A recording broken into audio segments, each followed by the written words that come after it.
friends. It's been a while. I took a really long break. I really needed it after all of that stuff that I just kind of released onto the internet. I really needed to take a break. I've been trying to put my life back together. Not that, that part, like, just that specific part of my life back together because everything else is fine. But just trying to figure out what was next and where do I go from here, because yeah, it really felt like one of those Bear Grylls episodes where he just gets like dropped in the middle of like nowhere, and it's like adapt, survive, overcome. Like, what do I do? Yeah, took a little bit of a break. I wish that everything stopped and that I was able to just process without having to worry about a million other things at the same time. Unfortunately, time does not stop. Yeah, we've been going. We've just been struggle busing, but it's been okay. I was considering for a little bit not doing this anymore, just because, uh, again, it was a lot. For a while, but I promised to put the whole truth out there at the very beginning of all of this, and I definitely keep my word. So, if nothing else, I know I need to do this for me, and even though it was incredibly hard and it was a lot to get through, I think that may have also been more so a product of what I was going through, not necessarily the expression of it. The expression was actually very cathartic in a lot of ways. Yeah, so I don't really know what this video in particular is going to be. Full disclosure up front, for my friends out there who are still following the Where's Kevin plotline, I'm not going to talk about that today. This one is going to be on the shorter side, and I actually mean it this time. Today is my dad's birthday, and it's really weird. It's just a very weird day for me to try to process all of that. I'm still reeling with the loss in a lot of ways and with everything that happened. I'm not going to go further into the story right now. I just don't think that that's a good idea for me, and so we'll resume regular programming later. I promise we will circle back to that. I swear we will circle back to that. I will finish that story, but just for now, I just wanted to do a check-in with everybody. I had quite a few people check in on me, major holidays and things, but even today, and I really appreciate that so much. It's very kind of you to check in on me. Every milestone, though, has just been very weird. It's just been really weird. I don't know how else to describe it, and people will say, like, how are you doing? How are you recovering? How are you going through this? And my response is usually, it's just really weird. Like, that's just the easiest way for me to put it. I don't really know how else to say it. It's just really weird. Every milestone is really weird. The first Halloween was really weird. I have so many funny memories with us at Halloween. It's just really weird. First Thanksgiving, first Christmas, and now his first birthday. It's very bittersweet in a lot of ways. His birthday especially so is weird for me, but also, again, very bittersweet. I've never been really good with dates. And I don't know if that's like a technological calendar. Like of the age of having a technological calendar, growing up not having to really remember dates that much, or the fact that I just have an incredible aversion to numbers in general. But I've never been really good with dates. I don't remember them very often. I put everything into my calendar because if you ask my boyfriend, he would tell you, oh, she's great with dates. She remembers random things that happened on a Tuesday.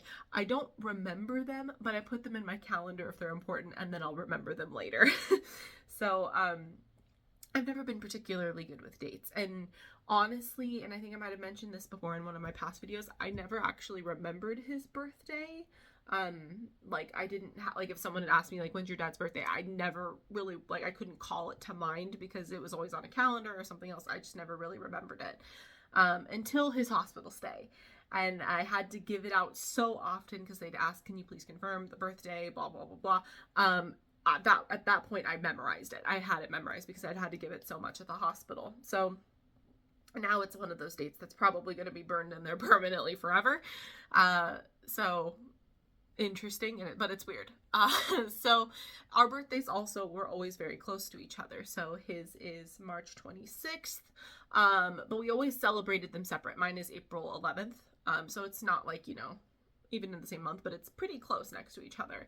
And so we were always kind of birthday neighbors. But We always celebrated our birthdays separate. And one thing I can say about my dad is I actually really appreciated the fact that he didn't do that thing where people would be very dismissive of their birthday or get kind of upset if you'd like try to wish them happy birthday and it's just another day, I don't care about my birthday. You know, I don't know, like people get kind of weird about birthdays. And everyone's entitled to want to handle the day of their birth in different ways. But even with like just the loss of him, it's just, I feel like birthdays are really important. And it's something that's like, I've always felt that birthdays are really important, but even more so now, having lost him, do I feel like birthdays are important. Every year we get to have with our loved ones is a blessing, right? And I feel like if you yourself don't want to celebrate the fact that you're another year older, giving your loved ones the opportunity to celebrate the fact that they're grateful that you're still here, I feel like that's important.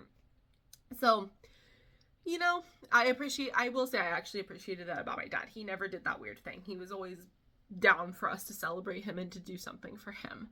I think about, weirdly enough, like there's this scene in Jumanji 2, which is such a specific movie, of Danny DeVito, where he starts the whole movie and he keeps saying, getting old sucks, don't let anyone tell you otherwise, you know, like every time like something would be brought up. And then at the end of the movie, he like kind of like does like a haha, I got you, when he says, you know, getting old and I know it sucks. He's like, no, it's a gift, right? And so again, I really feel like it's important to frame birthdays that way. Every birthday we get with our loved ones is a gift. Aside from being incredibly sentimental at the moment, and me feeling incredibly sentimental as I approach my own 30th birthday coming up, and thinking about my dad on his, I'm doing okay.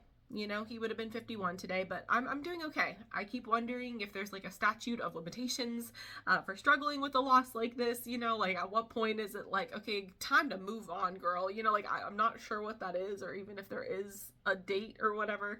I don't know. I'd love to move more into looking at grief and how to handle that and discussing some of the stuff I'm experiencing. I'd love to kind of think about talking about that a little bit more as we go forward, if nothing else because I'm curious if it's common, how I'm kind of processing through this grief, or if I'm just the weirdo. Like I would love to have some discussions about that sort of thing with people. Because people handle it in very different ways and in sometimes very strange ways, right? I still receive so many teary phone calls and text messages from people who are, you know, struggling with the loss of my dad even still. Like I had one a couple of weeks ago, you know, and it's been a while at this point. So but I want to start talking about what moving forward looks like and what it's looked like for me as we kind of go through this. So that's probably on the horizon. If you join me, I would love if you would join me. If not, that's okay, I get it. But aside from that, I just feel incredibly lucky to have had such an amazing support system that really mobilized when things were at their worst. And they continue to mobilize and be there with me and hold me every step of the way with each milestone. And I just really appreciate that. I did want to share one set of messages, but because apparently this is a receipts channel, I did want to share one set of messages, which is from my dad's birthday last year. I want to share the last set of messages that we sent for his birthday last year, so a year ago today. Okay, so we were talking about meeting up for his birthday, and I was saying, I'm trying to find it in order. So I said, happy birthday, Pop. You should go for your birthday. I was telling him to, you know, go do like something fun. And then he said, thank you. I'm going to just chill and play video games, eat leftovers, LOL. And then I asked if he wanted to go out and meet up and go do something. And he said, yes, that would be great. We were setting a date. And I said, birthday celebration. And I asked him, how do you feel about the big 5-0? And he said, yes, of course, hearts. And then he said, when responding to how do you feel about the big 5-0, he said, old, honey, LOL, but humbled and thankful. And then we were talking about where we were going to go eat, because we were planning on going out for his birthday. He said, you want to go to breakfast or like a brunch or something? And I said, well, what do you want to do? It's for your birthday. And he said, no, I want the hot dogs from Home Depot. I've been in the mood for a real hot dog. Now, if you live in Inland Empire, you know exactly what he's talking about. There is a hot dog cart that originally started out as a cart and is a little bit more of a permanent structure that has taken up permanent residence in the Home Depot parking lot on Mountain. It is a staple of our community. If you even drive near the parking lot, you smell the hot dogs. I crave it all the time I think about it. But he wanted the real hot dogs. And then he told me again that he was just going to be chilling and playing video games for the day. I said, perfect. Then it's hot dog time, buddy. Yeah, boy. He said, let's go, boy. And he said, I'm 50, Sega, boy. And then he sent a picture of, or a gif of 50 Cent, of course. And then said, go Pocky, it's your birthday. Which makes me laugh. I've mentioned before how hot dogs, they were very important, and they were very important to us. And like, I don't know how to explain how important they were to us, but they were very important to us and to our relationship in like a weird way. And so I don't remember if I told this story or not, but when he was in the hospital and he got put back on solid foods, I made him a promise that I'd bring him a hot dog. And of course I went to Costco, I got him a hot dog, which was his favorite, and I brought like everything, like all the fixins. I brought like mayo, I brought mustard, I brought sauerkraut, like all of the things that he loved on a hot dog and like would want to put on a hot dog. I brought it all for him. He ate it and he hated it because apparently the medications he was on had changed his taste buds, so he did not have a good experience with his last hot dog that he ate, unfortunately. So anyway, today, if you want to remember him, go eat a hot dog. Or if you want to remember him, but you don't want to clog your arteries, play a video game and eat a salad.